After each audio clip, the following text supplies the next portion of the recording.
What's going on, guys? Jacob over here coming to you with my reactions to Packers versus 49ers. The Packers crushed the Niners 38-10, a resounding victory over a team that has been a thorn in the Packers' side over the last few seasons, especially in the playoffs. So this one felt pretty good. Also, just a forewarning, I'm probably going to keep this video a little bit shorter because I have homework to do tonight, and the Badgers are also playing. It's the second half of that game, so I really want to get in and watch it. But just a few quick thoughts from me. First of all, that first half was pretty good, and then the start of the second half, I was so mad at this team. I was so mad at this team. They looked like they were falling apart against an inferior opponent, and we were going to have to scratch out another win against a team we should blow out because, oh, here, hold on, let me turn the light on here. Because, you know, we just kept making mistakes and whatnot. You know, we were, God, what did we do? Oh, yeah, the dropped touchdown pass from Watson.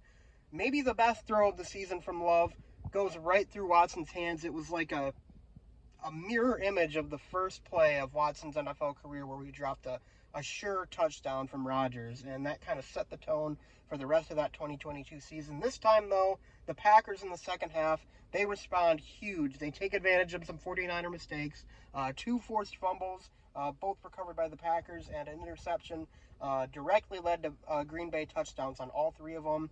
And something else the Packers did really well, especially in the second half, the red zone offense, they were 4 for 4 in scoring touchdowns. That is something that we have not seen out of this Packers team this season. They are like something like bottom 5 in the league in red zone touchdown percentage at like 49%. This time the Packers cash in on the mistakes of the 49ers, and Josh Jacobs had one of his best days as a Packer, 106 yards rushing on 26 carries, 3 touchdowns. He's going to be really big in the season in the season ahead. I mean, the weather's getting colder, you know. Probably going to start snowing a lot soon. I see there's a cold stretch coming up soon for Wisconsin at the end of the month and into December. We play on Thanksgiving night against a warm weather team, the Dolphins. So I expect to see a heavy dose of Josh Jacobs in the running game. But it is kind of interesting because this team really is a run-oriented offense. Like, they run the ball a lot.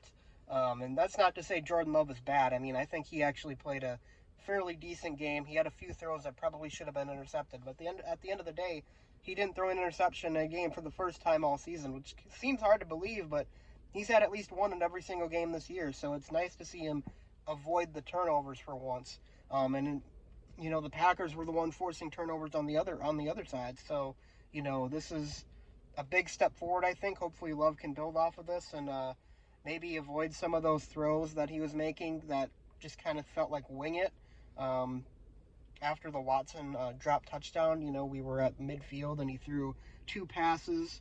One of them could have been intercepted. The other one was to Bo Melton that didn't really look like it had a chance. But, I mean, just kind of cutting back on those, you know, kind of whipping it downfield and, you know, see who's there or whatever kind of throws, or, you know, just kind of thinking you can fit it into double coverage. But for the most part, he played a really good game. 2 touchdown passes, only had 166 yards, I think. But, I mean, that's all he really needed to do with the run game working as well as it did today, and with the Packers forcing so many turnovers on defense. He just kind of managed the game. And, you know, with the way the Packers are, it's kind of weird to feel like, you know, the quarterback doesn't have to do everything for the team. Like, we spent so many years in Green Bay just kind of hoping Rodgers would bail us out, and when he finally couldn't bail us out anymore, that was when we had down years. You know, 2018 he didn't have his best year, and we were 6-9-1. Then 2022 we didn't have his best year, we were 8-9.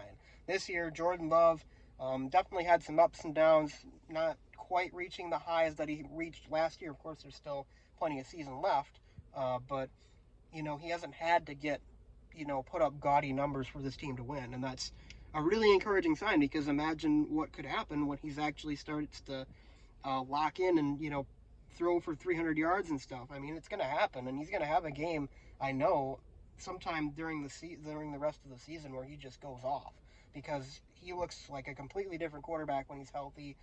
Those last couple weeks before the bye where he was looking, you know, he wasn't looking like himself, really. He wasn't. And then last week we saw Some really good throws from him, some really great plays. And then this week, he looked healthy and he looked like he was the quarterback from last year. He just didn't have to do as much. So it's really fun to see this offense kind of come together, and hopefully they can continue to put together some red zone touchdowns for sure, because that has been such a thorn in our side all season long. And in this game, it really made a difference, because once the 49ers turned the ball over, we marched right down the field, or we got it in the red zone and we scored like within a few plays. It didn't take much time, and it was awesome to see. So hopefully they can build on that. They got the Dolphins up next on Thanksgiving night.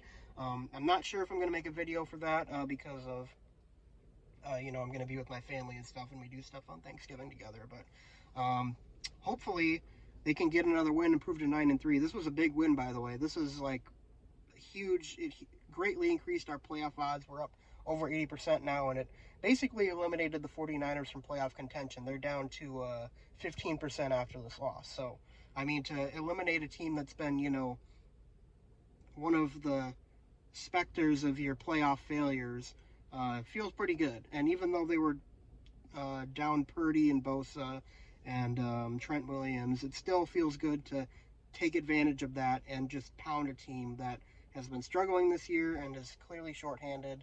The Packers did what they needed to do. They didn't let the team stick around like they did the Bears last week, and they got a win for it. So anyways, guys, that's all I got to say in this video. Hope you guys enjoyed. Like I said, I don't know if I'll make a video on Thanksgiving. I'll be with my family, so we'll see. But hey, if not, I'll see you guys for the Lions game in a couple weeks here on Thursday night, and I hope you guys all have a great Thanksgiving. So thanks for watching. We'll see you next time.